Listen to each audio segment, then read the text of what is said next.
Hello, everyone. This is Board Bag Studio, the podcast where I talk to snowboarders about their habits regarding fitness, health, and everything else. I'm Jesse Paul, and today I spoke with pro snowboarder Chris Grenier, aka Chris Grenier.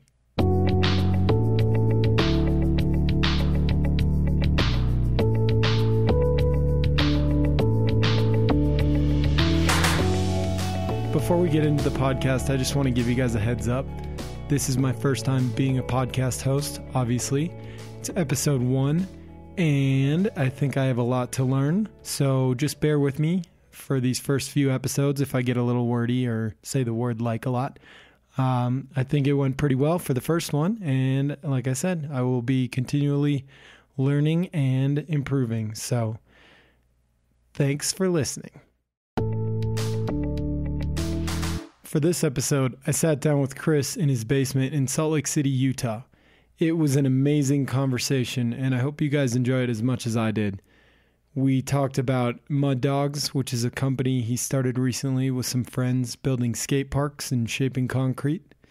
We talked about his diet. We talked about his sobriety, some things that he's going to be getting into this winter, and everything he does to heal his body, heal his mind, and all kinds of stuff along those lines. But we really went all across the board with this one. Like I said, it was a fun conversation, and you guys are in for a treat. So without further ado, I give you Chris Grenier.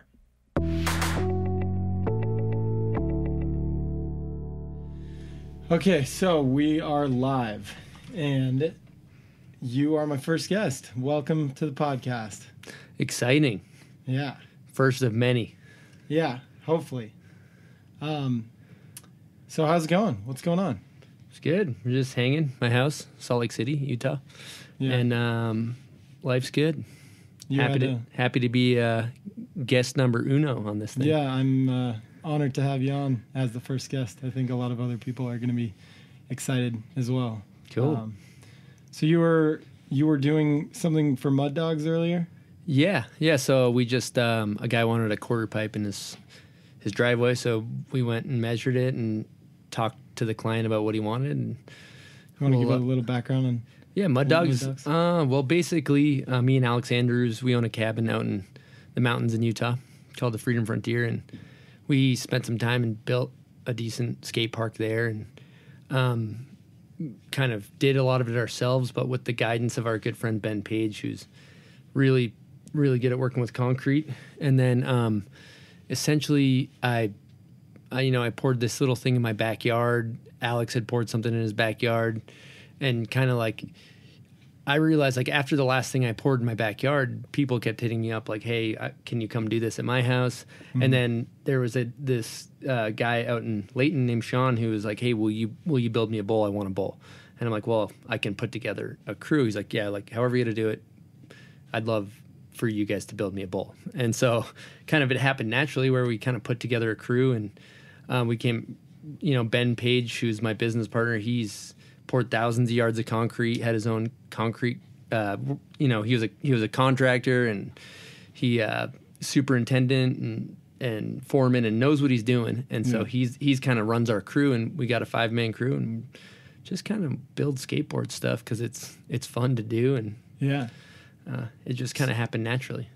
So that mini ramp in your backyard was one of the first things that kind of sparked it all off? Yeah, that was something I did, and I also realized that I really enjoyed the process of it. So people hit me up, and they're like, hey, can you come do this at my house? And then kind of realized, like, okay, well, people want this stuff, we'll build it for you. And it's not like we have dollar signs in our eyes. We're doing it because we purely love building stuff, and we love skateboarding, and these spaces are important to us. So it's cool. I really love the concept of it being kind of like landscape design, just somebody's backyard that you want it to look nice, and why not have it something that could be a little bit skatable, even if it's not necessarily as a first priority to be skated.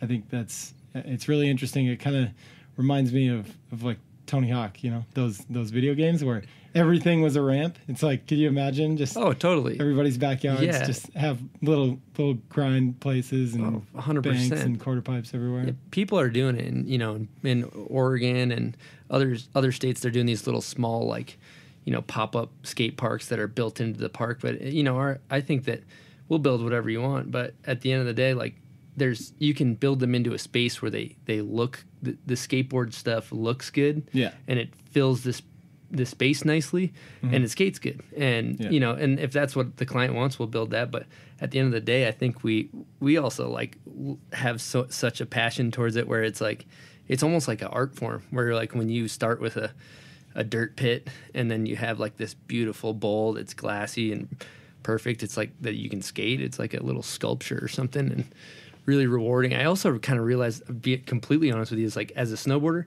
I got to a point where I was pretty comfortable, where I could kick my feet up and I didn't have to work in the summer. And I also realized, like, that's not where I was happy. I was almost the happiest when I was grinding. Like, I realized, like, when I'm in the dirt pit and I'm tying rebar and I'm like working hard, that's actually better than like, like being comfortable. It sounds kind of weird to say, but I realized, like, almost like the struggle's the best part, and that's where the growth comes from, not necessarily like making it to the top of the mountain, but climbing that mountain or whatever, you know what I mean? Absolutely. Like, and that's kind of a weird, not to get deep real quick, no, but that's like where I'm at in my life, is like, I like struggling. Like the process. I totally agree. I mean, I did the triathlon. Yeah, exactly. My favorite part about it was the grind, getting up to it. Like, being on a fairly strict training routine and like accomplishing those like hard tasks every single day. Absolutely. And once I did the triathlon, it was really an accomplishment, and it was fun. But once it was over, it was kind of like, well, shit, I was just working.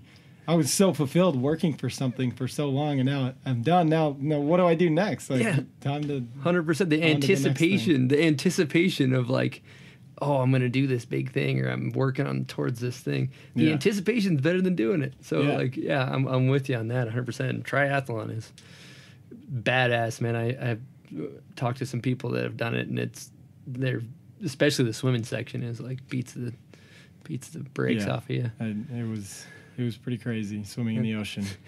There was a stingray underneath me at one point, and you're surrounded by like hundreds of people, and it's freezing cold. Yeah. And it's just kind of intense, and it made me like really respect anyone who was continuing on past I saw all the people biking and running, and people of all different shapes and sizes, and I was like, damn, you made it through that swim. Like, I fucking felt like I was gonna die. Yeah, dude, it was crazy, but so cool. But another thing I want to ask about regarding the building and concrete and stuff. So Mud Dogs, was that totally from, like, you guys did the Freedom Frontier, you built that skate park, and are you working with the same people? So we have basically me and Ben Page own it, and he's the main guy, and he runs the crew and everything like that. And then we have Justin Keniston, who he's a snowboarder as well, but he's incredible finisher. And then we have Andy Skinner, who's from Jackson, Wyoming, and he's like basically his dad did concrete, and then he's a skateboarder, so he naturally has like the concrete gift to begin with, and then he already knew has the skill set, and he skateboards, so he's a perfect kind of contender for that. And then lastly, we have our other buddy Brett, who's really hard worker, good at working with concrete. So when all five of us are going, it's a pretty well-oiled machine, and get flying, and it's fun. That's sick. Are you guys going to be filming stuff at the Freedom Frontier again this year? No, I'm kind of taking a step back from the cabin right now. It was super fun, but to be honest with you, it's actually like more rewarding right now. It's like, it almost felt like the cabin was a little bit like I was doing all this stuff for myself, like I'm building my own dream thing, and now that I'm doing something and building somebody else's dream, and you see how they react, it's like actually more rewarding than building your own. It just sounds kind of cheesy, and sure, we're getting a little bit of money for doing it, but I think I enjoy doing it for other people than for myself. Yeah, well, I mean, you guys, it's a really unique skill, and I mean, especially the incorporation with small spaces in backyards. Yeah. Definitely think you're doing a good thing. Yeah, we got a lot to learn, but it's exciting. Like, for example, like I thought I went into this thing thinking I knew a thing or two about concrete. We had poured about 50 yards of my cabin. And so me and Alex like grinded on that, basically built the whole thing ourselves. And then Ben's quickly, when he's running the crew, he's like, that's wrong, that's not level, rip that down, redo that. And like I had to start and learn everything new, correctly from like a full proper skill set. Yeah. And so that was like, that's a humbling experience. Like for me, I'm a cocky son of a bitch. You know what I mean? Especially when people are paying for it. Yeah, exactly. You want to do everything right. But like I'm cocky, and then I had to come in there and be humbled. And it was honestly really good for me to be like, shown kind of, what up, Grange? How we doing? Hey, what up? Roommate. Shout out to my roommate, Austin Granger. Yeah, so I guess, I don't know where we left off, but I was kind of talking about how essentially I went into this company thinking I knew a thing or two about concrete because we had poured 50 yards in my cabin. And quickly realized like I have to unlearn all that stuff. I had learned it kind of wrong DIY style and learned everything the correct way, and it was really humbling to be like, I went in there thinking I knew everything, and I realized like Ben's like, nope, that's wrong, that's not level. That's not great. Like, that's not the right grade. And I'm like, okay. Yeah. And like my hot boy self that's cocky as hell, like, I was like, this is good for me. Yeah. It's kind of a cool way to learn things though, because, if you went about it, you're like, okay, I'm going to build a skate park. I'm going to like take all this time to learn every single thing I can know about concrete and how to do it perfectly. You probably wouldn't have just like sent it and actually made it happen as much. You know what I mean? No. When you go to something that's like, oh, this is going to be DIY, like it can be imperfect, and that's a different mentality than like, oh, we're building this for somebody that's paying for it or whatever. But yeah, it's cool. But, and then another just random thing is like, I just think that like skateboarding for me was like, as a kid, I like lived at the skate park. Like we get dropped off first thing in the morning, leave in the evening. Especially if like, some people don't have a good home life, it's a good place to go. So like those spaces are important for kids. And that's what we want to create, those spaces for kids to go and have that sense of community. And like, if your home life's not good, at least you got a good skate park family life there, like with people, those, absolutely. That's like a big component of or motivation for doing it, I think too. Yeah. Do you think you'll ever do like full on skate parks? Yeah, I think honestly we're just trying to like sharpen our tools and of course. You know what I mean? Like start small. We don't want to get in over our head and build like a cradle when we're like you know what I mean? Like you got to start small, but it's fun. Cool. Well, do you have so you're not filming at the cabin anymore? What are your plans for the season? Well, right now, basically Scott Stevens, longtime childhood friend of mine since we grew up from Massachusetts, but I don't know, maybe the listeners probably know who he is, maybe not, but either way, Scott is most likely you probably know who Scott is, but Scott is making his own video. I believe it's called like Greenberg's whatever, the Greenberg movie. Oh, cool. Which is like, that was his YouTube channel, Susie Greenberg 270. So anyway, he's been stacking footage on that for like a year, and then I've been filming with him, and it's kind of like we're making that video, and it's going to be made mainly by Scott, and we have some like Garrett's filming it, and we have like it's pretty low budget for the most part, but it's going to be like, I think it's going to be awesome. It's going to just be how more homie style, how we grew up doing it. It's like we've been in these bigger budget videos. Yeah, we're going back to the original way, and it feels good. That's so sick. But Scott's got like minutes of amazing footage, so he's been kind of like creeping in the shadows, and he's going to come back out swinging. So yeah, that's awesome. I actually didn't know that he had been filming that much himself, but I've seen him with a camera on the other side of the lens a lot over the past couple of years, like just stacking all the time. Yeah, I think he actually might even have a little bit of a problem. Like he's like American Beauty, the guy that films like everything. I don't know if you've seen that movie, but stacks and stacks of like mini DV tapes. Like that's literally Scott. He's like, like gigs on gigs on gigs. Like he's filming people like, without them knowing. Yeah, you're like in the hotel room. He's like filming you like get out of bed in the morning, or like you're like, dude, what are you filming? Just like relax right now. But he's like, he like filmed so much just for that one little moment, and he's like, that was the moment, and he's all so. I don't know.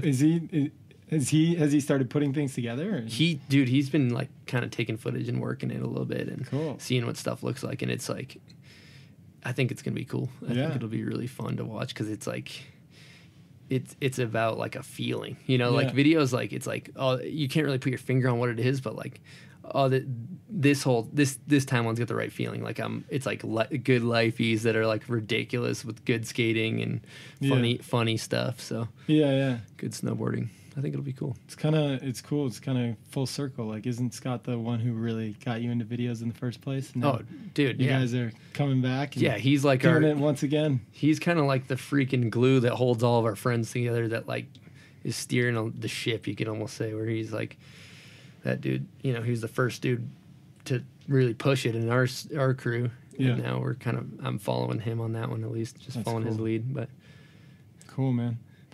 Well. I want to start getting into some of the subject matter of what I'd like to talk to people about, and I guess a good way to start is, do you happen to have a morning routine when you're either at home or traveling, just when you're about to go snowboarding? Is there something that makes you feel really good in the morning that you have to do? I have this thing that is me and my girlfriend do, and I'm more diligent about it sometimes than others, to be completely honest. But when I do it, I feel really good. But we have this thing called the 5-minute journal, where we wake up, and it's like real simple. It's just like you write like 5 things. It's like a quote, 5 things you're grateful for, or something. 3 things that you're grateful for. Yada yada yada. It's super basic. But when I do that, and that kind of sets my mind right. And then I mean, it just depends. Like in the winter, things are hectic, but I wouldn't say I'm like a creature of extreme habit. It changes day to day. Yeah, I mean, I think that's something that's hard about being a snowboarder, or anybody with this kind of lifestyle. Is so much of whether it's fitness or self-help, well-being, anything like that, a lot of it seems to be really catered towards having something that you do on the weekdays, every weekday, and it's like, this is how you can fit it into your schedule. But I mean, anytime I try to start something like that, I've tried to journal, and it's just every time I go somewhere else, I'll do it for a week when I'm at home, but then I'll be somewhere for the weekend, and I just won't do it then, and I'll come back and be like, like I missed a couple days, and like the one thing that I do that honestly, like, it's kind of private. I don't really talk about it too much, but I'll just talk about it because I'm sober or whatever. But I go to AA on once I probably go honestly once a week. Once every 2 weeks, sometimes more. But that's like a random thing I try to do. Like go in the morning, and it helps my mind. But I don't really honestly want to get super into that. No, but or that particular aspect of it. We can talk about sobriety, but let's talk about it.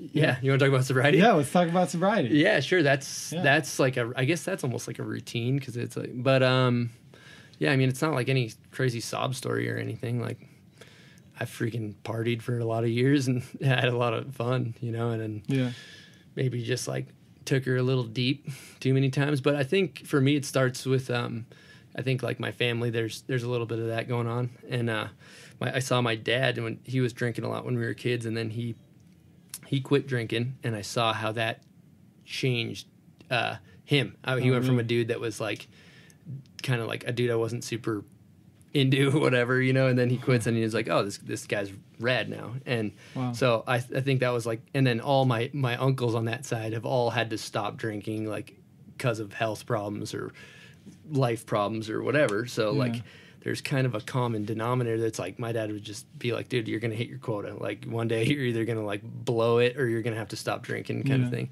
And then I remember also I saw Pat Moore. I was like, I'm young. I was like 18. I'm trying to make it in snowboarding. And I was at a party standing next to Pat Moore, and we're both, I think, 17 or 18.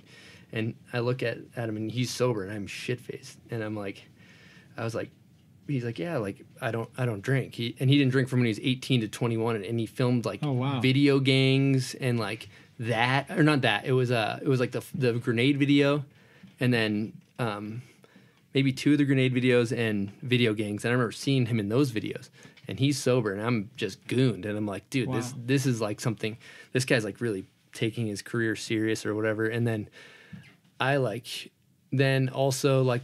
Oh, I saw then the last major influence for me was Lizard King, you know, like he's in Utah. We'd see him around, and I saw him get sober, and then Andrew Reynolds told him basically like, if you go sober, you can do whatever you want. And me and him were like, we were partying a lot together, or not a lot, but when he was Lizard King, we partied and got sketchy and like, and you know, like to me it was like one of those things like where, you know, I was drinking and doing drugs, and it started out like I would basically like I would quit drinking from when I was 21. I filmed for Get Real, I believe. I don't know how old I was, maybe 22. But that winter was the first winter I quit drinking for the winter and filmed that part. Wow. And like I felt like it was like that was a great part. Thank you. Yeah, but that was like I noticed like okay, like I definitely am more focused and like on it when I do that. Yeah. So then I'd party all summer. Fall rolls around, I'd like fall off the wagon a couple times, get friggin' run over by the wagon, then finally get sober, and then winter would roll around. And so I did that until I was about 27 or 28. But every summer when I would go back from, you know, sober winter, partying in the summer, and like each summer it snowballed where it was like doing more drugs and drinking to the point where I was causing some damage in my, you know, my life. And do you think that the abstinence from it in the winter made you just like oh, it's summer, I can drink now, and you kind of just released? Yeah, there's definitely like a buildup, but I also like justified it. Like I'd be like partying 5 nights out of the week and 6 nights out of the week, and be like, so I go sober all winter, and like I would justify it by my and so I would go off the deep end and spend thousands of dollars on drugs and partying. And I kind of look at it like this. It's like all right, basically I would come into the jump. I'd be like, all right, I'm going out for the night, right? I'd be like, I'm going to take it real chill. It's like, I'm heading to the jump. I'm going to hit the jump. And like, next thing you know, I'm freaking 25 feet above the knuckle, and I'm sending her to the flats. And I'm like, okay, all right, I've centered deep on that one, you know, whatever. And then next night I'd be like, okay, I'm going to take it real chill. And you freaking land in the flats enough times and explode. You realize, you know what, maybe I'm not meant for this thing. And that's what I would do. Like you know, I'd go out like I'll just have a beer with dinner, and like fast forward, it's like 6:30 in the morning and I'm still going, you know? So it's not like, and like, I don't want to make it sound like it's like this, it's not like a sob story, you know? Like I freaking had a blast a lot of times, but for me, like I just noticed that I didn't really like the person that was looking back at me in the mirror when I was partying like that. So now it's like, it's a different lifestyle. Like my big thing is like, I don't want to come off as like self-righteous. I don't care what anybody does. Well, I think you're a little hard on yourself for saying that. Cause it inspires me that you don't drink, and I would like to get to that point at least while snowboarding, but I can't, like, even if I just go out for, I mean, you know, you're saying you never had like a huge problem or anything like that. And I think that it's still a valid thing, because I mean, I feel the same way. Like I'll go out and have like 3-4 drinks and I'll feel a little bit worse the next day, and I'll be like, why did I have to do that? You know? And so, you know, and I think there's a lot of people that are interested in it. Yeah. And I think it's, you know, I think it's a great example. And I mean, just the fact that you were inspired from Pat Moore, like, I think that's really cool. I had no idea. Yeah. And so I think it's fucking awesome. No, I appreciate that. And that's the thing too. I mean, I know for a fact, I definitely had a problem. Like I'm not going to try to downsize it too much. Like I for sure had a problem, but I think that there's just some people that like, they can go out and they can have a beer and that's okay. And there's some people that can, like, you just have those buddies that get freaking cross-eyed and do shit that's not that tight when you're partying or whatever. And so, but you know, for me, it just works better. Like I like, this is actually a random analogy I heard the other day, but it's like when you're sober and you start stringing some time together, like every single day is like a little bit more of a drop in the bucket as far as clarity. And you start like, you know, it's only just a little over 2 years, but still like I feel like the mental clarity is good, and I'm like, oh, I can hone in, and maybe I'm a little bit more like better at listening to my intuition or something or whatever. And so those type of things are like, it's cool. I mean, but you know, I also see like I'm at weddings and I'm like, I'd love to have a beer. You know what I always say? I'm like, you should have a beer for me because I want to have a beer so damn bad. That's you know what I mean. So like, I don't. Do you have any methods for like kind of dealing with that? Man. I mean, I know you kind of were into non-alcoholic. This is actually like, so there's a lot of like psychology in it, but I always think like, so when I first got sober, it was because of a bet. Alex Andrews, I forgot to tell this part of the story, but yeah, Alex, I was like, I'm gonna go sober for a year. Alex was like, bullshit, you're not gonna go sober for a year. Like, what are you gonna be sober at the cabin all summer? I'm like, yeah, dude, I'm gonna do it.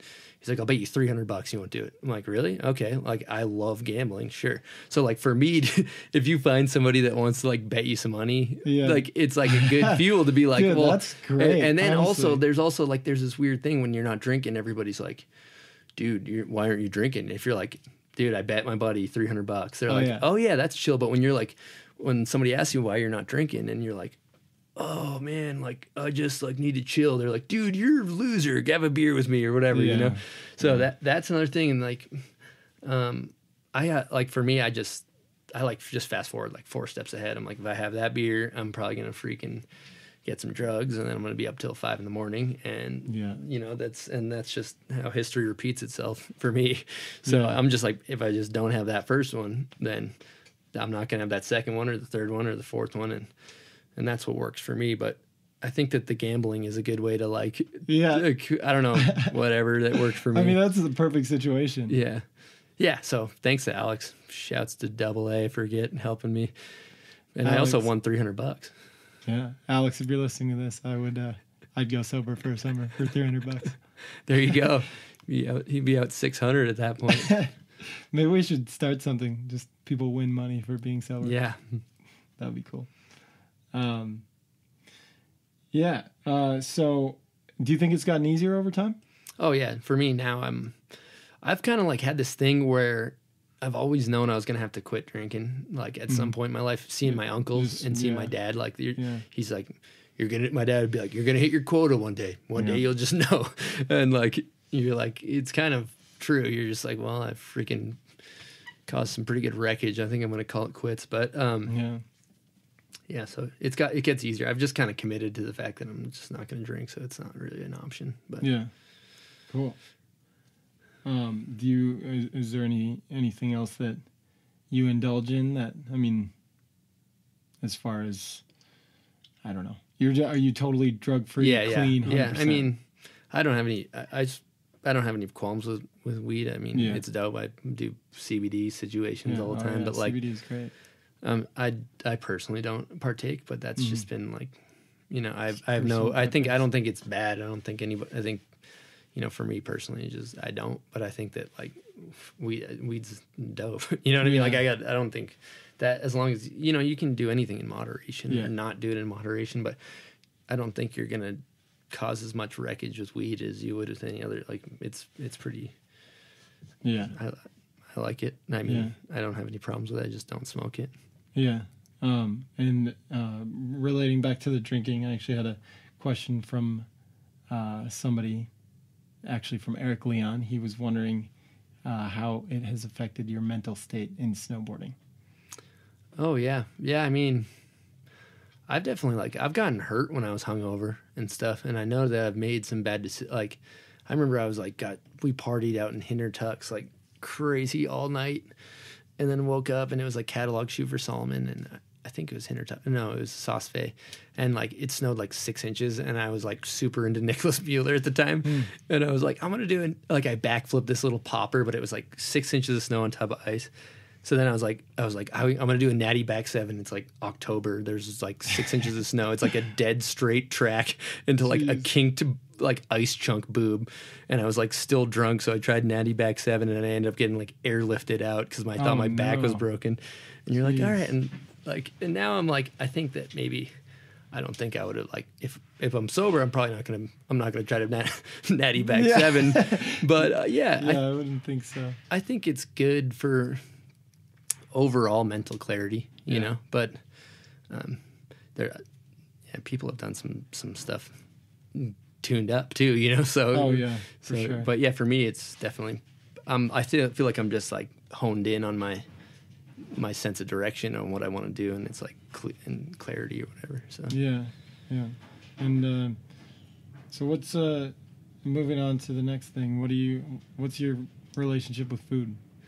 Oh, food. Well, my lady is Leah. She's really health conscious. So when I'm by osmosis, I eat pretty healthy. We kind of do.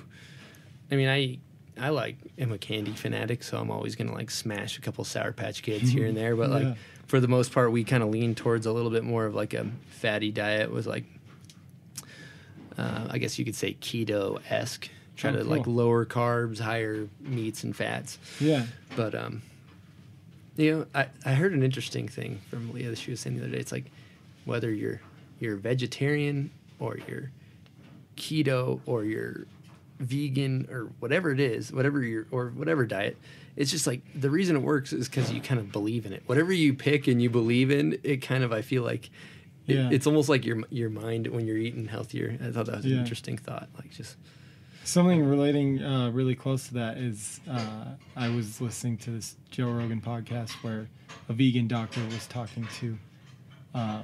Hold on a second. I'm gonna. Yeah. Let me pause it. I'm gonna just close that door. There actually is no door. Okay. Hey, Leah. Oh no, it's fine. That's fine. Is that it? Is that it? I can just cut this part out. Okay. Sorry. Yeah. So, relating to that, I was listening to the Joe Rogan podcast, and he had a vegan doctor on, and another doctor who was kind of like paleo, but also kind of into keto stuff, and they were all basically saying, like, you know, they had their differences and things like that, but basically they're like, anything that will take you off the standard American diet, you're going to be doing pretty good. Totally. You're going to do better than most people. So I fully back that as well. Like anything that can get you off the American diet and also something that makes you feel good and makes you happy, because that's how you're going to sustain it. Agreed. You're not gonna be sustaining something that you're like, oh, I gotta eat this. You know, it's gotta be something that you can look forward to. Oh, honestly, no. like, absolutely. I've looked a little bit into keto, and I was vegetarian for a year, and I was vegan for a little over a year, and then broke my leg and had to start eating some meat for protein, things like that. So I'm kind of in a weird place right now, but I've looked into keto stuff, and it looks like. If you're on the keto diet, you could eat some stuff that'd be like, oh yeah, I'm eating tonight. You know, 100%. I did 30 days like pure, no sugars, pretty much. Like looking at every label, like 2 grams of sugar, can't eat that. Yeah. And I remember feeling like it was a huge pain in the ass, but I remember feeling like incredible by the end of it. Like I felt like lean and like I could do whatever. But I find like the thing with diet for me that I think is really interesting is like.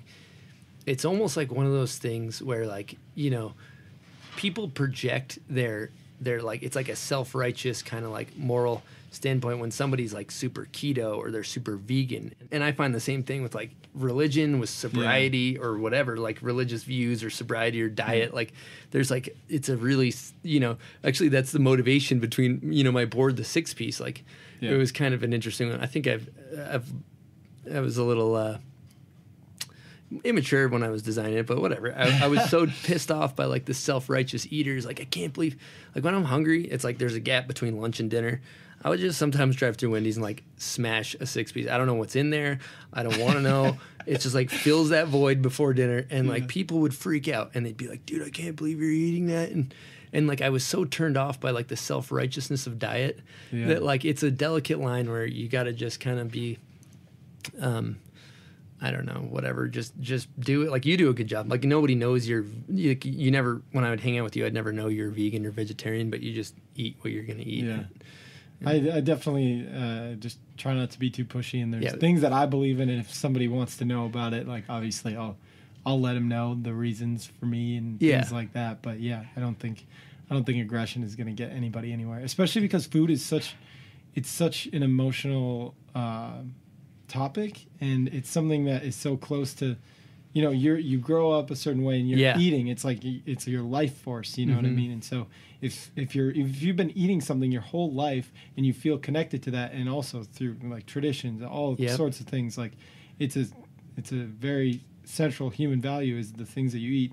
And if somebody's like, oh, you can't eat that, that's bad, then there's like this internal struggle of either I'm disappointed in myself or I don't like this person. You know what I mean? Yeah. And so it's got to be, there's some kind of, you're definitely attacking my moral stance on food. Like there's like a weird, for sure. That's a thing, 100%. The thing that made, Leah's, by osmosis, like I just like eat how she eats, but we watched this documentary. Yeah, like you know what I mean? Like she's healthy, so it just happens naturally. But when I'm on a trip with the boys, I eat like savages. But like I was thinking about I watched this documentary, and there's a million documentaries taken with a grain of salt. Generally, they're trying to push a certain opinion on you, so you can't necessarily believe in it, and like whatever. But it was called The Magic Pill, and they were talking about essentially how a lot of disease didn't exist until we introduced these foods and these processed foods. Like this didn't exist, diabetes didn't exist, this didn't exist, and you're like for thousands of years, and you're like, okay, we put these foods here and all this disease happened. It's like pretty simple, like to me, like on a bigger scale. When you zoom out, you're like, just don't eat that shit and you probably won't get diabetes. But I don't know, interesting stuff. It's there's such a contradiction with the point that we started, even the point that we started agriculture, because it's like,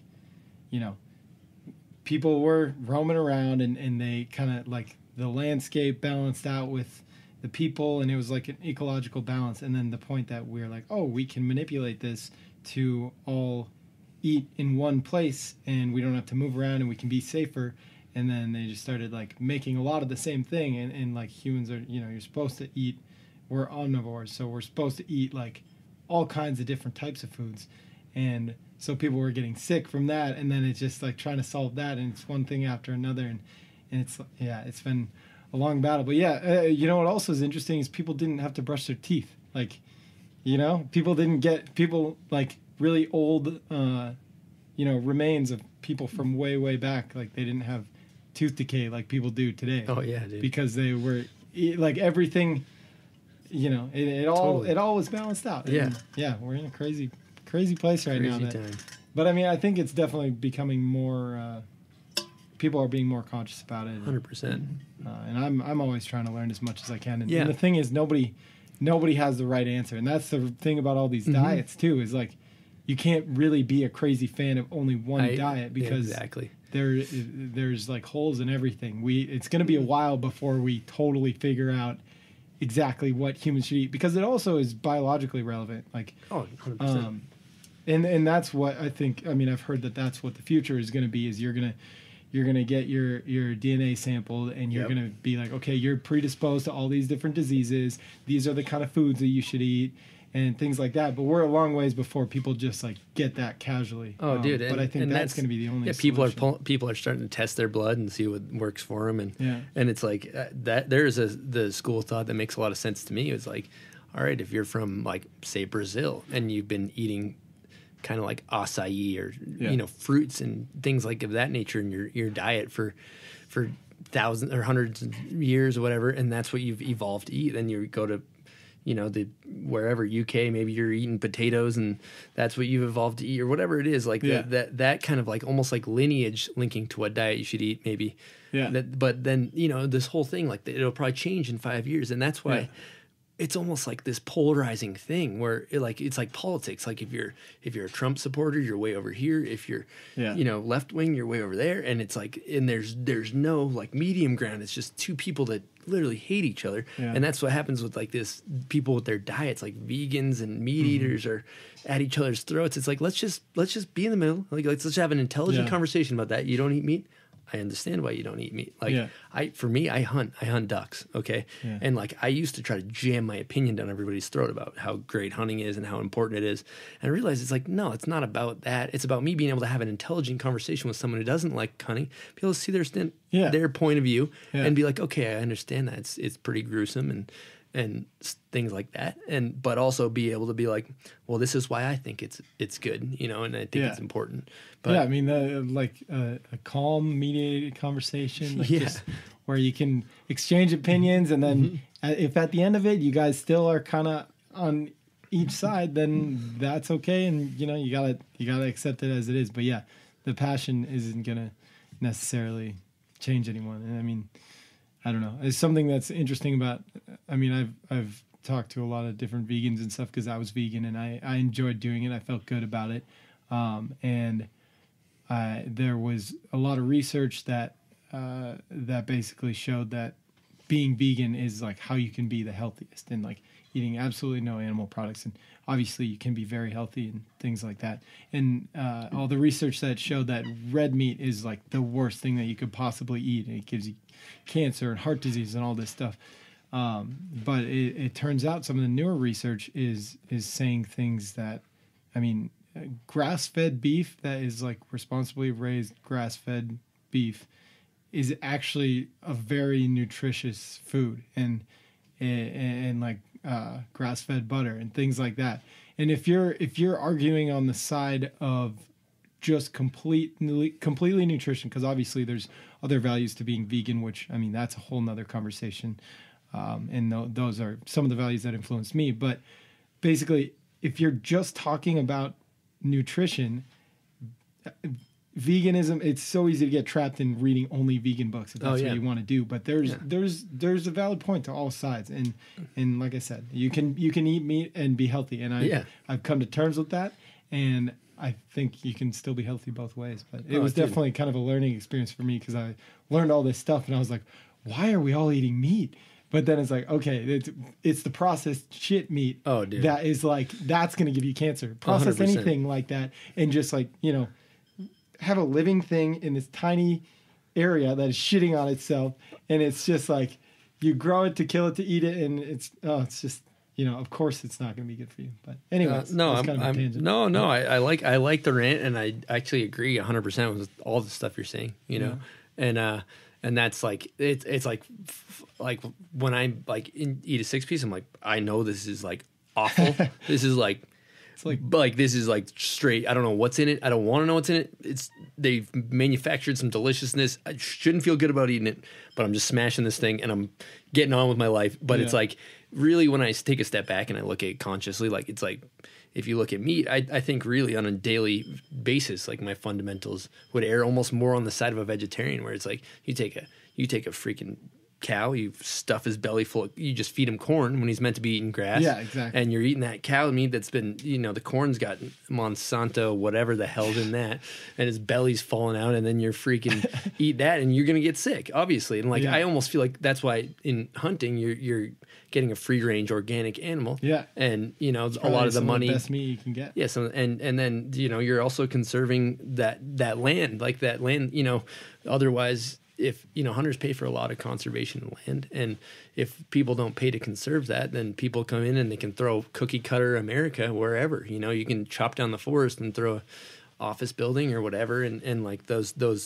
that, you know, wilderness is important, and being out there and like appreciating what you're eating when you, because at the end of the day, when you wake up at 4:00 in the morning, 6 days in a row, you strike out 100 times. You know, you strike out 6 days in a row going and trying to get whatever animal you're trying to get, and you finally do get that animal, and then you know, cut the breast out of it, or you know, if you get a quarter out of elk or whatever it is, when you eat that animal, you're going to appreciate it a lot. And you know, here I am jamming my that's my 2 cents, but I can also see, like, you know, the animal cruelty thing is like, people turns off to people, but I mean, for me personally, I've never been hunting, and I don't know if I could do it. Yeah, exactly. And I see that, like, so, like, that's why, I mean, I hunt birds.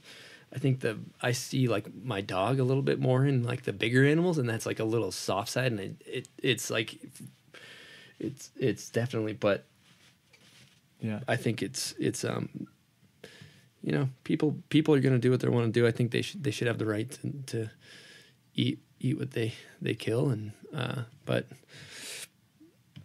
we can leave it at that, you know, and also if you're not okay with that, I'm okay with that too. I get it. You know what I mean? That's kind of where I stand. So, So do you do a lot of cooking on your own? I live with Austin Granger, who's like, oh, he's just your personal chef. I feel like pretty mediocre. Her and Leah. Yeah, Leah cooks too. She's great. She's a great cook, but him and Leah. Sorry, yeah, I said her. But yeah, that's like not a strong suit of mine by any means. I smash some scrambled eggs in the morning, bacon. Yeah. It's, those are my go-tos, but that's about it. So cool. I don't know. You're a chef. I like to cook a lot. Yeah. I'm nowhere near a chef or Granger or anything, but I really like to cook, and I've always just been really interested in nutrition and just eating well, and I think it's fun to cook and just having all these ingredients and going through the process. Sometimes I take a long time. I'm a very slow cook, and sometimes it drives my girlfriend crazy because I like to take my time and stuff like that, where she can just like get a bunch of awesome stuff, throw it together, and it's great. Where me, if I'm going to cook, I have to be like, okay, how am I going to do all this to make it really good? And I mean, it's fun though. It's like a good time with it. But that's cool. Yeah. Cool. What was I going to say? I'm going to cut out this little silence. Yeah. What else we got on the docket? Yeah. I feel like we're doing good, right? Yeah. Sick. This is dope. I think so too. Yeah. It's fun. Okay, yeah, so one thing I wanted to go back to when you were talking about kind of experimenting with keto.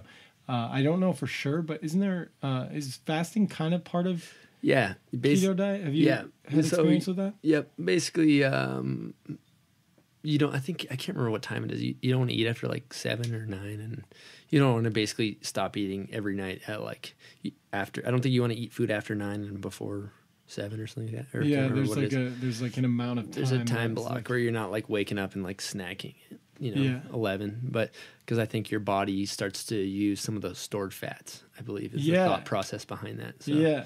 Yeah, I've been hearing more and more about fasting. I've been getting really interested in it. Yeah. And I think it happens naturally a lot, like because the minimum is kind of like 12 hours or maybe 9 or something like that. Mm-hmm. But, it's easy to eat at 9 and then not eat again until 9 the next morning. But I've been hearing that even getting up to like 16 hours, you can feel really good. And the fact that it kind of recycles your body, and, you're always burning off the food that you're eating if you're eating all the time. And so you're never burning off the stored fat. And actually there's a guy who fasted for like a year. He was like this, I think like really overweight dude.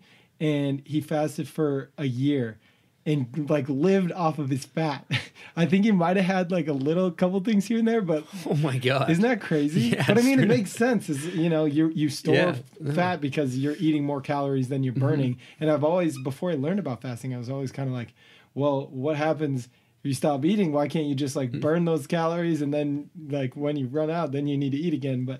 And I think obviously you need to be careful, but there's something to that is really interesting. One thing that's I was reading about that's kind of interesting. I shouldn't say read because I don't read. I ingest my information via audio podcast generally. Yeah. But before winter, your body naturally wants to, like, when it starts getting cold and fall to winter, you like naturally kind of get a little bit like chubbier because your body over years of evolution has like learned to store some fats. I don't know if that's just me being lazy but I'm trying to fatten myself up for winter so I can, but I've been exposing myself a bunch to cold water lately, and it's like that's been kind of sick. Feeling that. You were mentioning something that you like to do up at the cabin. Another random I don't know, man. It's like it changes all the time what we're gonna do, but we went to Oregon this summer, and I was with my lady, and we would pull over and jump in like every freezing cold river we could. Wow. And then you get out and you're just like, I don't know what the deal is, but I feel amazing. I feel great. And like, if you would snowboard all day at hood, beat the hell out of your body, jump in the river, and then you kind of a little bit of reset, especially if you try to like submerge for, decent amount of time. Mm-hmm. And then, so I've just kind of like, it's been weird because I'm like, I know I'm going to be in the cold all winter.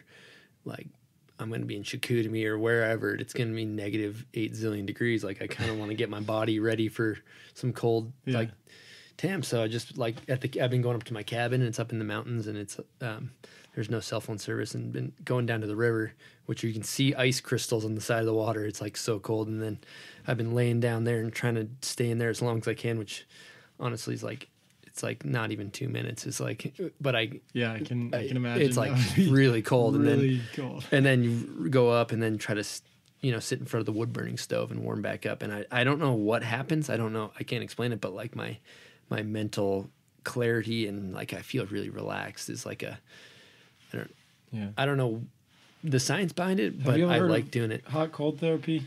It's kind of not really. I think that's kind of in the same vein as cold water submersion and like taking cold showers, which at one point I got really interested in, and I tried to only take cold showers. Yeah. But that's really hard to do for a long time. Yeah, it is. Because warm showers feel so damn good. Yeah, of course. But basically, I learned about it when it was like from one of my friend's moms. I think she was a nurse, and I rolled my ankle really bad skating, and it was super puffy, and she told me to try hot cold therapy. And it's basically like having an ice bucket and then having a bucket of hot water. And you go like something like 2 minutes in one, 2 minutes in the other, 2 minutes in circulation, back and forth. Because the cold, it kind of like the blood goes. The cold like makes the blood pull out, and then when you get in the warm, it like recirculates the blood, and then it pulls it back out, and it just kind of like it gets a lot of blood flow to the area.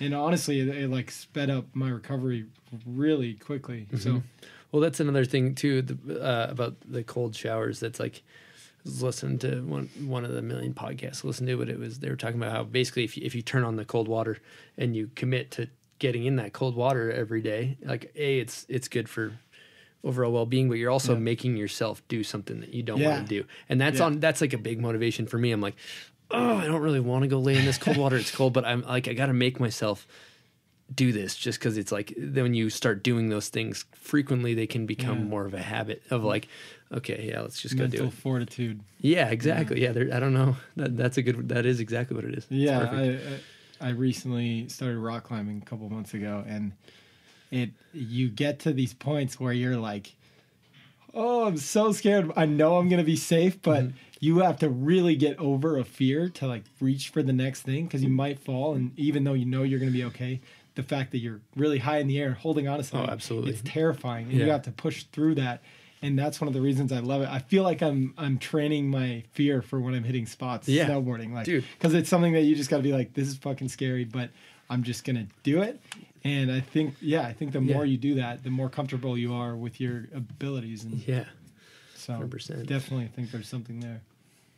But also, do you work out? Yeah. So right now I'm like, it's fall, so I'm getting ready for winter. And every year I kind of have like a fall regimen that I do.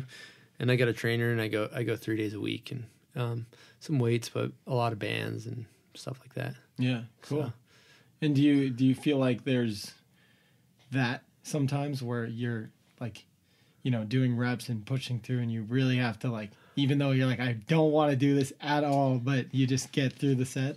Oh yeah, dude. When you get out of a full like ass kicking gym session, you're just like, like the rest of the day is going to be easy, and I think I noticed that I'll skate all summer and like skate quite a bit, and then almost skate less, work out, and feel like stronger, and I'll actually skate better when I'm skating less, when I'm going to the gym, and I'm like on it with like, it's not just gym, and there's like a whole, I like to ride my mountain bike a lot, and I like to, I guess, a little bit of yoga. I'm not going to say I go like twice a month maybe, but cool. Those would be the main things, just like mountain bike, gym, skate. Cool. Do you mind breaking down a little bit of what specifically you do in the at the gym? Yeah. So I get this. My trainer's name's Tyler. He's an awesome dude, but he kind of like comes from a hockey background, and I freaking love hockey. So we can basically talk about like the Boston Bruins the whole time, which is great. But I'll send him Dr. Kyle Brown. If you're not familiar, is like a skateboard. Yeah, I'd love to get him on the podcast. Yeah, I don't know him. I've never met him, but I follow him, and he has like all these skateboard specific like ollie band exercises, and I'll send him to my trainer, and then I'll literally be doing those type of exercises. So a lot of it's like almost everything we're doing is usually balancing, like on a Bosu ball or whatever, and then bands, a lot of like pliability type of stuff. And then, you know, honestly, sometimes I like lifting up some heavy stuff and putting it back down, like weights. I know a lot of people aren't, you know, there's a lot of different schools of thought and training, but I think it's fun to lift up weights sometimes. Yeah. How have you learned kind of what to do in a gym as far as weights or any of that stuff? I know you have a trainer, but have you ever lifted weights before that? No, I mean, for me, it's like, I really do want to do that and get into it, but it is such an overwhelming feeling for me to go, and there's like so many things to do at the gym. I don't know what to do. I don't know really how many reps or the programming, anything. If I don't know, I get to be kind of a perfectionist with things, and I think I need to maybe just go start doing it and see what feels right. But for me, there's such a barrier to entry because I'm like, I don't know where to start, you know? So I'm just curious. Yeah, for me, like, I think that I've realized that I would go and do it, and like, I'm learning what my trainer, I've had trainers in the past, but like, my form's wrong on almost everything I'm doing. So like, for me, I actually need that person there to be like, nope, like, straighten your back or do this or do that. Yeah. And otherwise, I mean, I'm sure there's videos, but I think that it's like worth it for me because they're going to push me and I'm going to learn it right. It's almost like you could do one for a month and then you could write down all those exercises and go do them on your own to learn. And it also is, you know, it's catered to you specifically and your goals, and the fact that he works with you to try to do things that are a little more snowboard specific. That's awesome. Yeah, totally. No, I'm stoked. I feel really good after I do it. And, but it's also, like I said, it's a combination of other stuff, like other random things, like the mountain biking cardio is also a good mental, like that I like being in, something about being in mountains is like grounding, dude. Yeah, that brings you back to that mental situation as well. But yeah. And do you feel your performance, do you feel better like on the snow? You said you feel like you skate a little better, but do you really, like, when you've been working out for, say, I don't know, a couple months, a month, are you like, oh wow, yeah, I feel stronger on my board? Yeah, 100%. Yeah, there's no doubt. There's no doubt about it. Really, like it has a gigantic effect on that. There's no, I mean, people. That's like, people, I need to get on this shit. Well, people can say that. Like, I mean, I'm not saying that for me personally. Like, I just notice I feel better, and there's like people like freaking, I don't know, like take somebody like Keegan Velika or like Kazu. I don't know if they go to the gym. They probably, maybe they don't. Those guys are so naturally freaking talented that they can do whatever the hell they want. You know what I mean? Yeah. But like me, I just like, I'm like all work ethic, you know, I got to work for everything. I'm kind of that way as well. Yeah. So, and also mentally, they're like, makes you, when you mentally feel like you're prepared, then you're also like going to be in a better place than if you're like, oh shit, coming off the couch, like beer gut, fucking backlips to the king, just back taco. Yeah. I've definitely noticed when I go for a couple days without really stretching or anything like that, it's almost like I feel more tight than I actually am. And just that mental aspect of like, oh, I haven't stretched or done yoga in a while. Like, I'm not going to be totally on it today. And I feel like even if it's not like specifically doing it, it's so mental that like if I did yoga every morning, I'd be like, I'm all limbered up, even if I am not really. I don't know. Totally, like, the awareness too. You're like, you can feel the tightness when you're not. Yeah, 100%. Do you stretch a lot? Yeah. I mean, I try to go like 45 minutes early and stretch and at the gym. Yeah, and I roll. Nice. I roll on the foam roller and then do. I got a Theragun. Those things. Oof. Those nice. Are crazy. Yeah, they're nice when you're like, you got a specific area, but my IT band and my hips are really tight, so I got to like, I'm constantly working on those, and I'm not flexible by any means, but I'm just trying to get a little more mobility. Yeah. So. And do you typically roll out before or after? Both. I try to give myself a good time block to limber up and then that's awesome. Because I think that it's not necessarily about being strong. It's like I read Tom Brady's book. Shout out to my boy Tommy TB12. But he has a book called The TB12 Method, and he's 41 or 42 years old, but he's still, in my opinion, and statistically it's a fact. But he's the number one quarterback ever, pretty much. But he's 41 and he's still breaking records. And he's like, he talks about basically people. Yeah, like everybody gets really strong. So they can, but they get hurt, and it's like it's not necessarily mobile. It's about being able to absorb the impact. For us, it's really we need to be able to absorb impact. So it's about like more pliability and flexibility and being able to like, somebody, just smashing down the stairs, like being able to take that instead of just being like, if you're just some jacked freaking meat stick tomahawking, like you're probably gonna get hurt, but makes sense. And there's, most of the things that you can do in the gym, unless you start doing really specific things like the stuff that Dr. Kyle Brown does or those things that you're working on, those things don't necessarily, it's like if there are strength skills, which other than your legs obviously for snowboarding, but if there are like little muscles that you can build to actually like have a better nose press or something like that, it's probably not going to be the muscles that you use to squat or to just do any.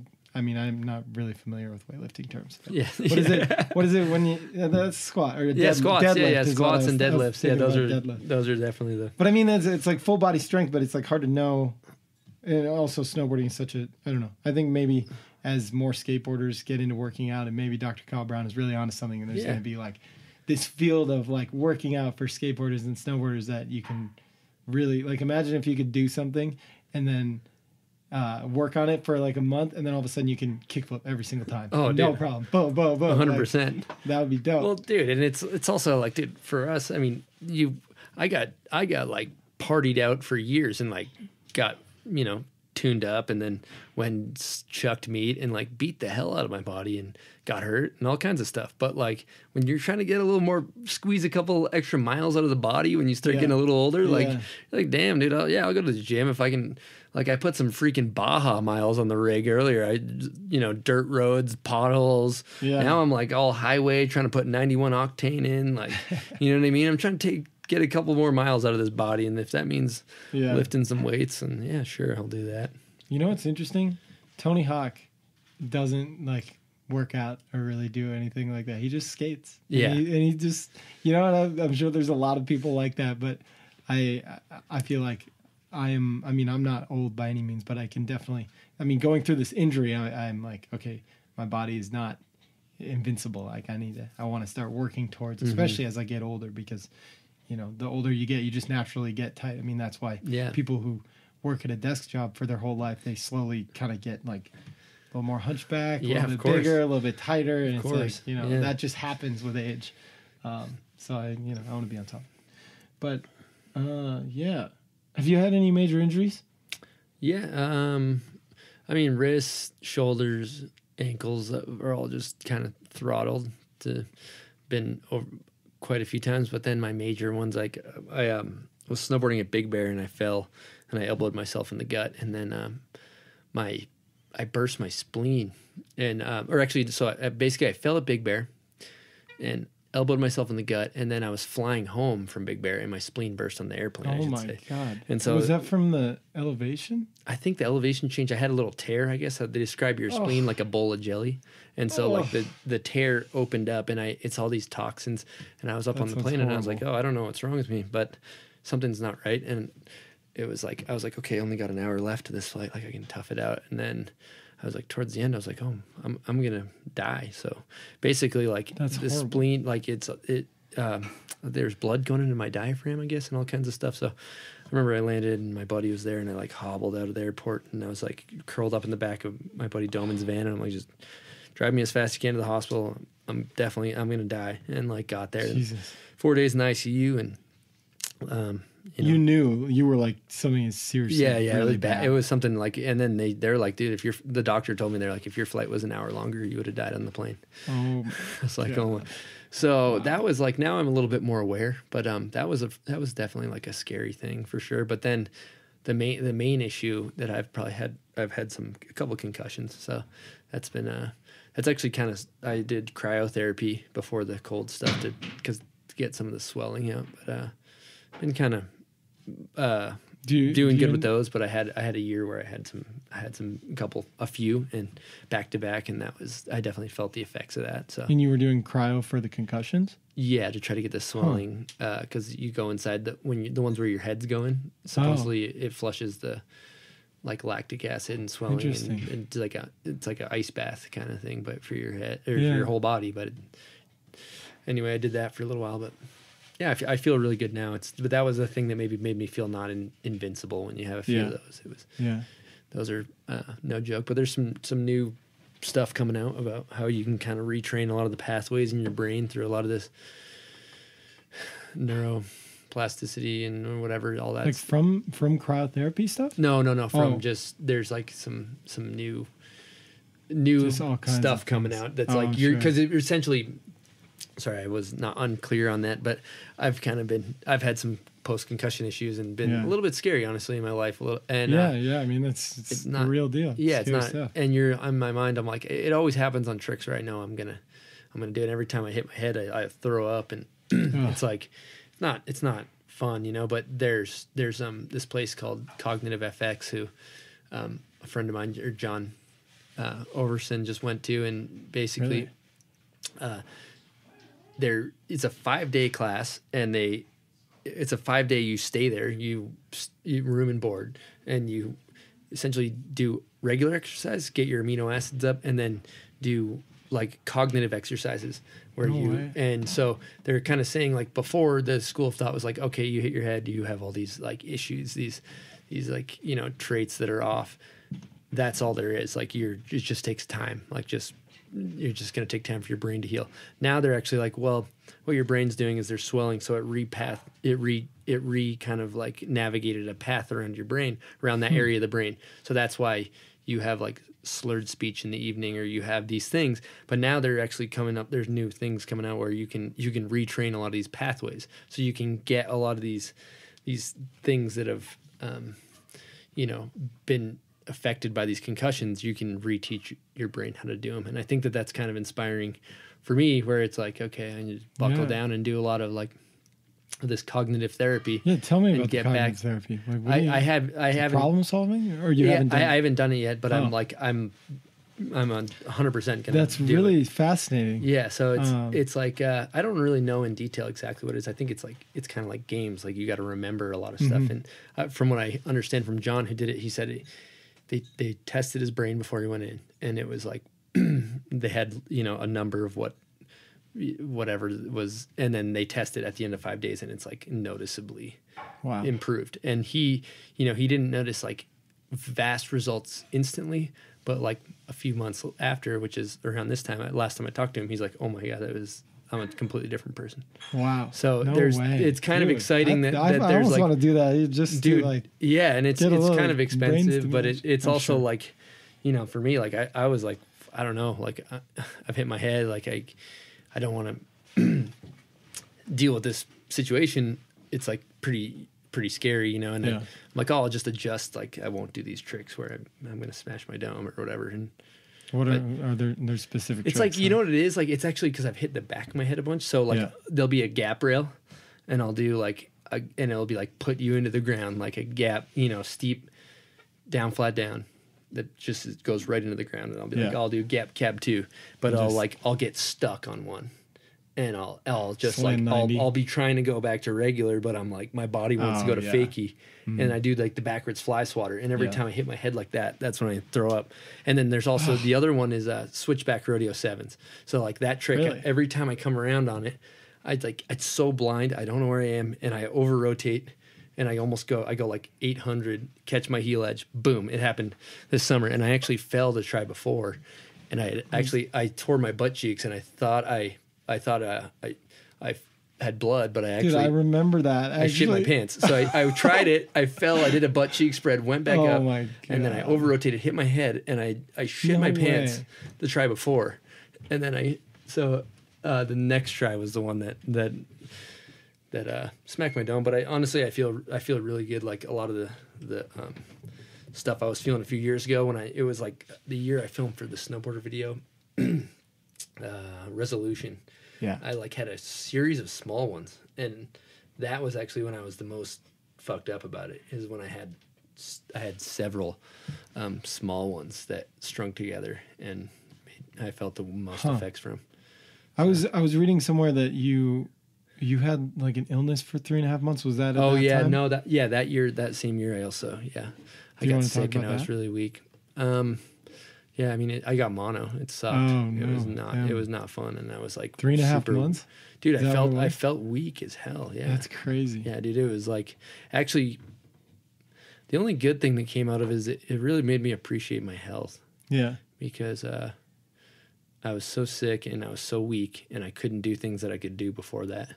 And then it gave me a new appreciation of like feeling strong and healthy, which is cool. That's great. So I don't know, probably had that with injuries, I'm sure. Oh yeah, definitely. I mean, like ever since I broke my leg, I'm all of a sudden way more interested in health, fitness, everything. I mean, I had to, my leg was at 0. It was like inconceivable that I could someday even stand on it again. And going through the process of healing that and building up the strength again, I was like, whoa, human body is crazy. Yeah, right? This is actually really cool. Like the fact that you can change your body by, you know, just doing certain things. And yeah, it just, you know, I mean, you get those little glimpses of one, your body isn't invincible, and 2, like you're really lucky to be doing what you're doing. 100%. Like we're fucking really lucky. And, and so I've definitely gained a greater appreciation. I just want to be the best snowboarder I can and do it for as long as I can. So, dude, I mean, that's one of the reasons I'm starting this podcast is I kind of want to start the conversation between people, because I feel like there's a lot of people who are feeling that way. Oh, 100%. And a lot of people that just don't really know what to do. And so, you know, just hearing what other people are doing it can be a really big inspiration. Yeah, totally. Agreed. 100%. So other than all these things that you've said with like eating and working out and things like that, is there anything in your life that really kind of centers you and makes you feel better? I mean, other than, I guess, all the things that I guess you could just say, like all the things you love to do, you know, you're always doing so much fun stuff all the time.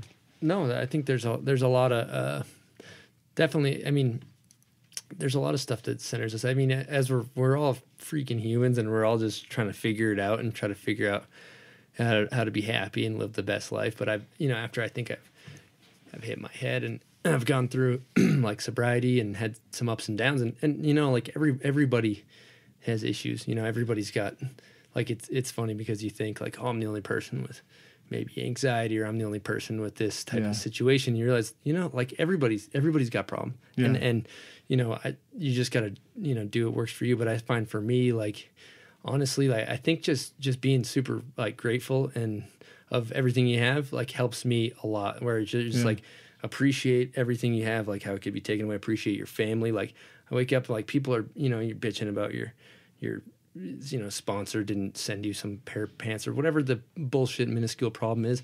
It's like, no, like, my family's healthy, you know, like my loved ones are healthy.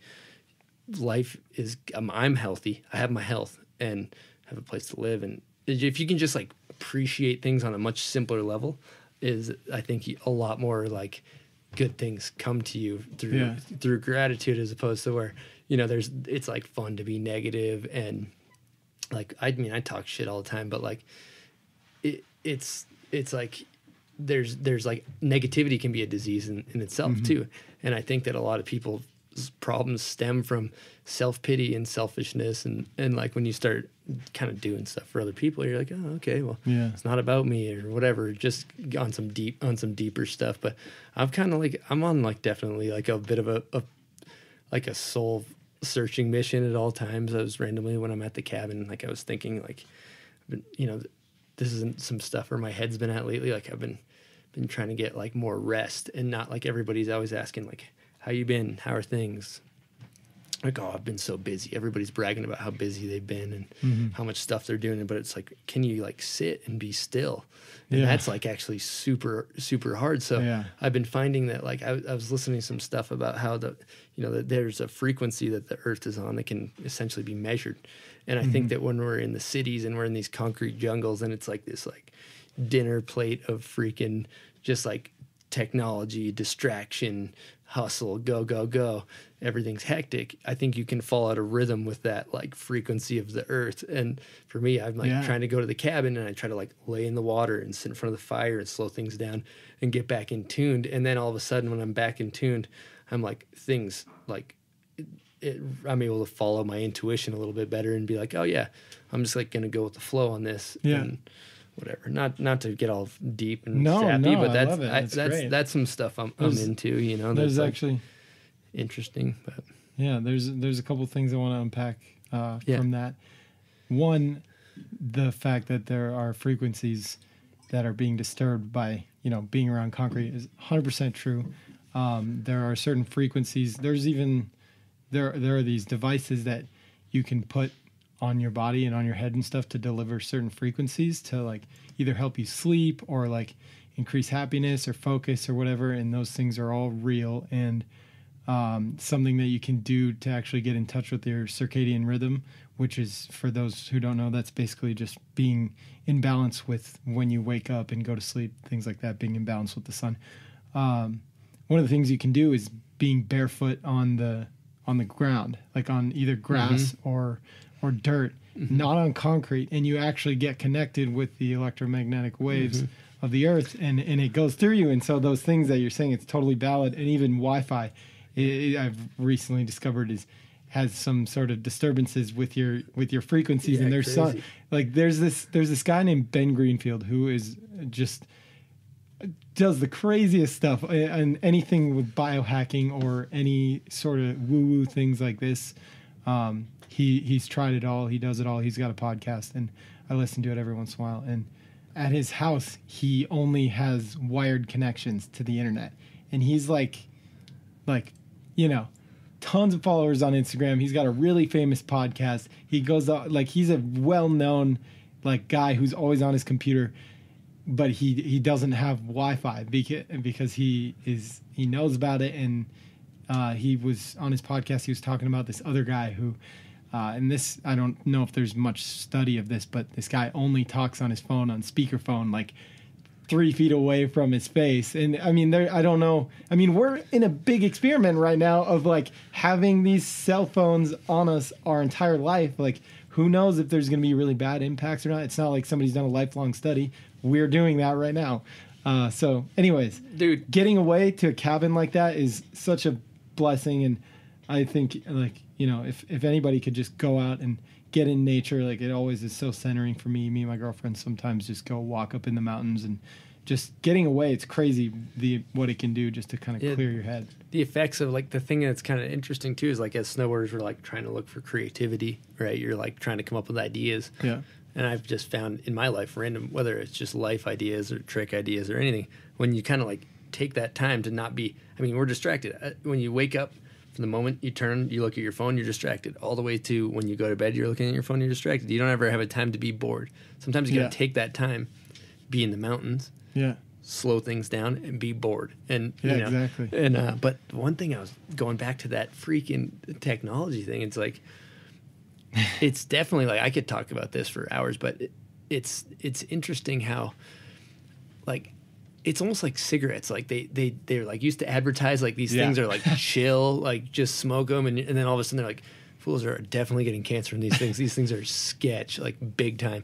But then, like, it's almost like my friend of mine's wife is a radiologist, and this lady came in the other day and she had breast cancer right above on her chest, like this one spot. They're like, hey, is there any reason? She's like, oh, I put my cell phone there every day, like into her like bra pocket or whatever.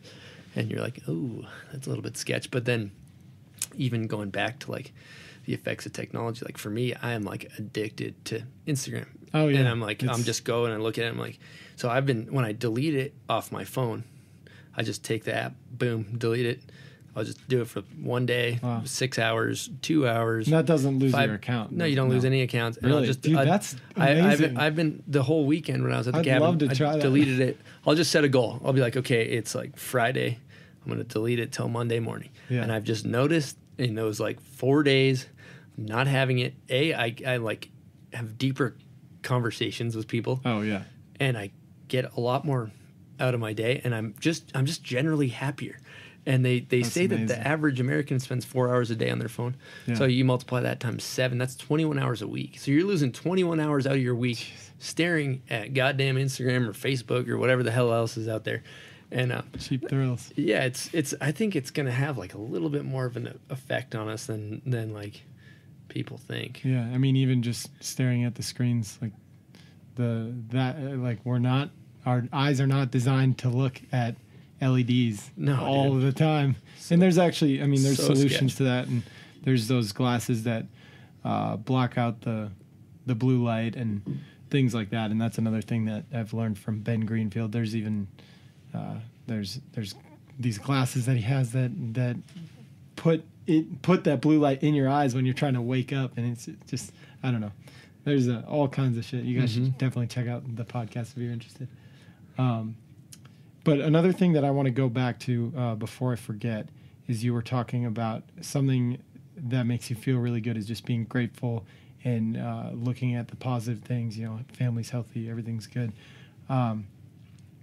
Do you think your journaling has an impact on that? Like writing down some things that you're grateful for? Mm-hmm. Yeah, I think that we have habits, and our thoughts are habit, and I think a lot of times our thought to wake up is to think about our problems or our things that are stressing us out. And so your first thought is so for me, the 5-minute journal and just writing those things down helps me like break my thought pattern of like, and then it also has like a couple goal setting things. It's like 3 amazing things that I hope happens today. And you write those down, and it's crazy how writing down a little sentence, you're like, feels good at the end of the day. You're looking at your journal, like, you cross it did off. That shit. Yeah, like, for sure. I'm doing pretty good. Yeah. And so I don't know. That's, we're naturally sorry, I didn't mean to interrupt. You're good. Go on. We're naturally predisposed to the negative, according to evolutionary psychology, because it keeps us alive. Exactly. For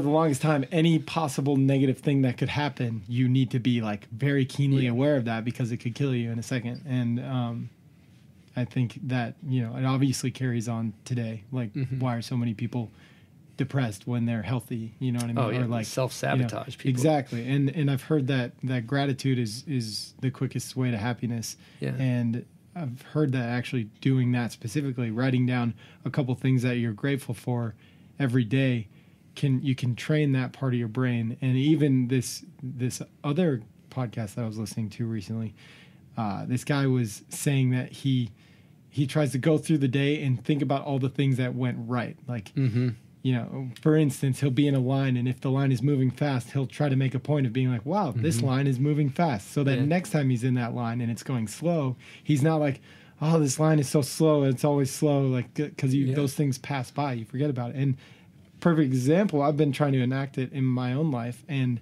my snowboard bag got lost today.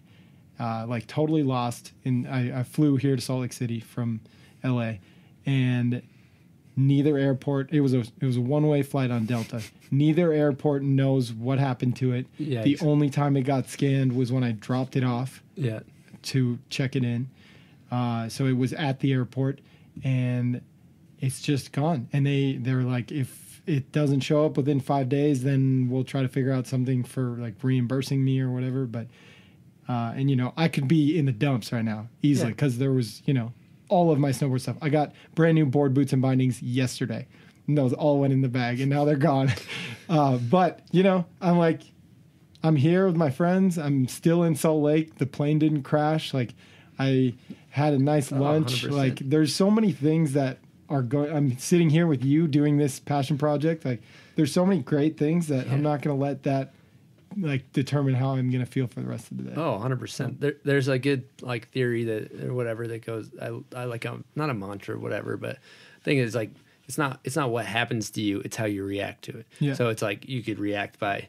But the airport is such a prime example of humans at their worst. Like, I don't know what happens. Fools just like kick open the door of the airport, and they're just like psychos immediately. They're just like this like line, like irritated by everything. Yeah. Like there's like, you know, airport lounges where there's a sense of like hierarchy where people think they're better than you because they have like gold and you have silver, and you're just a peasant. And like then like the flight gets canceled. It's like we're all on this flight together. Like you freaking out isn't going to help anything. Yeah. Or like, but I see like people almost at their worst at the airport for some reason. Absolutely. When you're just like, okay, well, can't do anything about this. I'm just gonna like listen to some music and chill. Yeah. But yeah, I don't know, pretty interesting stuff. It's like I was thinking about with snowboarding too. Like people ask about like people always ask like how do I get sponsored? That is a message I get a lot. Or, random question, right? You get that, and you're like, it's like there's a standard issue answer pretty much. But really, when I think about it, it's like, how did I do it, or how did things go good? I think, I feel like I'm a pretty positive person. I think when you radiate like good energy and you're not negative, I think when you're like when you're ungrateful, when people like, oh, I should be getting this, I should be getting that. People naturally don't want to give you anything because you're going to be like bitching about how, Jim gets 10 pairs of bindings and I get 2 or whatever. Like they're going to be like, well, yeah, I see it, where I'm like, people don't want you on the team because you're a negative person and you're not going to be grateful. But this guy's not as good as you, but he's freaking cool and he's fun to hang out with. We're going to take that guy. And then the other thing I always think about is lists. Is like, I've been a firm believer of like, okay, I'm going to like write down these tricks and I'm going to do these tricks for my video part. I'm going to go to this spot. I'm going to do this trick. And and then when you set these like kind of like whatever goals and you write them down, they kind of become real. And I think that is like, that's not how everybody operates, but I operate like that. And it helps me like achieve some of those things that you're like, shit, I wrote this down, so I'm going to do it. Or, and also with street riding, for me, it's sometimes I'll write something down and that spot will appear, if I'm like, okay, I want to find some C rail to 270 onto, and then, it'll point out in my mind, because if I didn't write that down, I wouldn't be thinking about that specifically, and I would easily like drive by it or whatever. And so that's another thing, is it kind of makes you more aware of your goals. And so when you see the opportunity, you seize it. 100%. Yeah. Agreed. Yeah. You're like, it's not necessarily like, there's like people that are driving around, they snowboard on spots. They're like spot, but it's more like, I'm like you, where it's a list of tricks I want to do. Yeah. And when you have the trick written down, the spot it shows itself. Yeah, exactly. But there's also a book called Mind Gym that I've read that. You read it? Yeah. Yep. And I remember Eric Jackson had some freaking breakout year one year, and he's like, I read this book called Mind Gym and it was awesome. And I'm just like, I'm going to buy that. I'm buying that damn book. And that actually helped me kind of like do what we're talking about, where you're like, it helped with like mental blocks that people have and get in their own way. But you read it. It's pretty helpful, right? Oh, it's amazing. It definitely, that was my introduction to sports psychology. And just changed my outlook on like, wow, really, like, and I felt connected to it because a lot of times I just naturally visualize tricks. I think we do that as snowboarders and skateboarders, but I really was like, oh, this is a real thing that I need to put a little bit more emphasis on. And then, I really do sometimes just sit there, especially if it's a spot that I'm scared about. I'll sit there and completely imagine myself, closed eyes, going through it, like exactly what it's going to feel like to go through the whole thing. And I learned that completely from Mind Gym, and it's been a big help. So absolutely. Yeah, definitely check that out. Well, I guess like one more topic that I really want to try to cover is so we've talked about all these things that you do that make you feel good and healthy, and you're working towards yourself. And how do you stay on top of some of these things while you're traveling, or do you? Because that's something that I've always really struggled with, is like eating healthy. And it's hard because you don't have a kitchen, you don't know where you're going to put food. Like and it's a group effect. Like it's hard to go and do things on your own. Is there anything that you've done while you're traveling that you can stay on it? For me, I'm not like super strict on the diet. I kind of go with the flow and try to stay adaptable to that, because it's, especially I think there's a big part of like snowboarding is group dynamic, right? And if, absolutely. 5 out of the 6 people want to go to a restaurant, I'm not going to be a pain in the ass and say. So I think that just being able to be adaptable to those situations is crucial. And but I've never been too much of like a crazy diet person. But what about the like fitness stuff? Do you ever do any? It feels like it kind of. I try to stretch, drink a lot of water, but it feels like in the winter it kind of fizzles a little. I almost just try to me, like the success almost comes from not being distracted. Like that's the key, I think, is like, because you got all this stuff, you got all your phones, and you got your life. And I think if you just hone in and you obsess about what you want to do in the winter, then stay on target with that. Like you can peel yourself out of bed sore every morning, and I think it's almost more about just like staying focused on like what you're trying to do on your snowboard, then. And I actually used to have this theory, and I don't know if it's right, but I feel like in order to film a good video part, you have to let your life kind of fall apart around you, like where you might miss some bills, or like, your girlfriend's going to be mad at you, and you're like, like you're like, shit's like fucking heat's turning off at the house, or like whatever is happening, but you're just like, sorry, I got to go on this other trip and get it done because I got to, it is. Yeah. Oh, absolutely. And I mean, you only have the winter really to really do that stuff. And yeah, you got to have faith. And I mean, before I ever started getting paid, I was very broke, and I was going to college. So getting even more broke by getting in debt. And I'm just like, still like spending money to try to make this happen. And it's just an investment. And you can't, like, kind of like what I was saying before, like you can't have a normal schedule and make it work. And so sometimes when, like if you were doing your 9 to 5 and you could take care of all these things every week, like sometimes you just can't. And yeah, totally. You just got to let it go. Got to be able to go with the flow. Yeah. Love it. What's your relationship with sleep? Do you sleep a lot? Oof. How many hours? Sleep's tough. That's actually the one major side effect with the hit my head is that it's affected my sleep. Really? But the main thing is take this I think it's a mushroom or something. My girlfriend has like these pills that she gives me that are like homeopathic or something, or healthy sleep things. When I take those, it's this little stuff I spray, and then I do CBD. Like all those things all kind of cumulatively, when I do those, I tend to get a better night's sleep. But that's something that is probably my biggest struggles. Do you usually strive for 8 hours, or just kind of whatever you can get? Yeah, I don't know if I count. I think I go to bed. I just go to bed early usually, so I think it's probably naturally around that time. Have you ever heard of pink noise? No. Like white noise, but it's pink noise. Apparently, it's more effective at helping you fall asleep. Oh, really? Yeah. Where do you get that? Just your phone's got it? Oh, yeah. Stuff.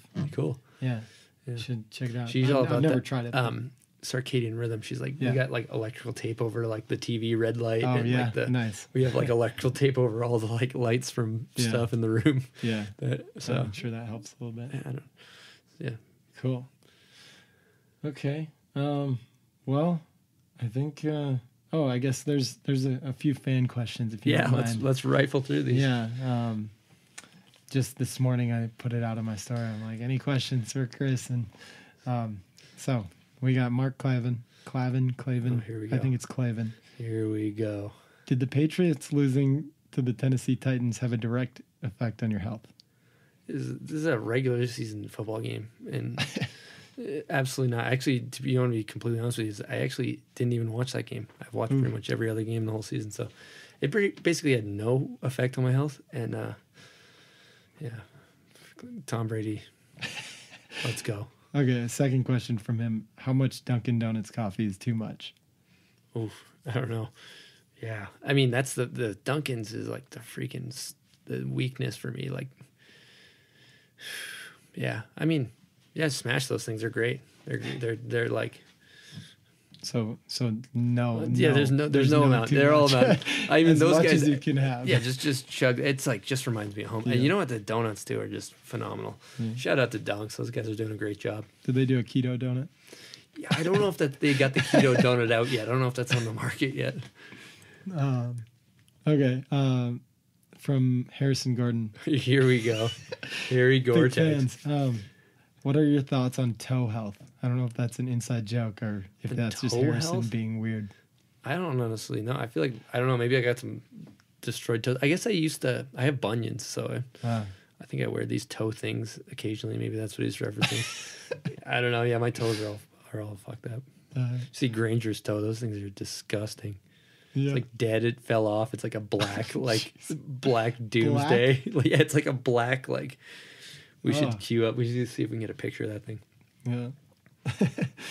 Okay, and Kent Lang is asking, how did you get so good at back rodeos? Well, honestly, I learned regular ones first, and then I got worse at those, and I just started doing switch ones. But I don't know. It's a good trick because you can go slower and pop. I don't know. Just look, wait to grab and look for your landing. I've done it once. Yeah. I need to learn better. So maybe you can just gotta try a couple of them. You're like, oh, these are easy. Okay. That's it. Cool. And then somebody else was asking about if you're going to do rope tow edits from the Freedom Frontier. But it sounds like maybe not this year. We might. We just put the truck up there. Alex's new rope tow system he's been welding up. So we're definitely gonna have a couple days out there, but not the main focus. So cool. All right, man. Well, I really appreciate having you on the podcast and doing this for me. Yeah. And it's my first one, so yeah, I don't know. This was fun. Dude, I think it went well. Great combo, man. We got deep, but good. That's where I wanted to go. Perfect. Yeah. Well, that was an honor for me, and I'm sure this thing will take off and keep doing them. So I have something to listen to, on the next episode. Going forward. Yeah. Ideally. Cool, man. Well, thanks again, and I'll catch you later. Yeah, Dogger. Thanks for having me. Sick.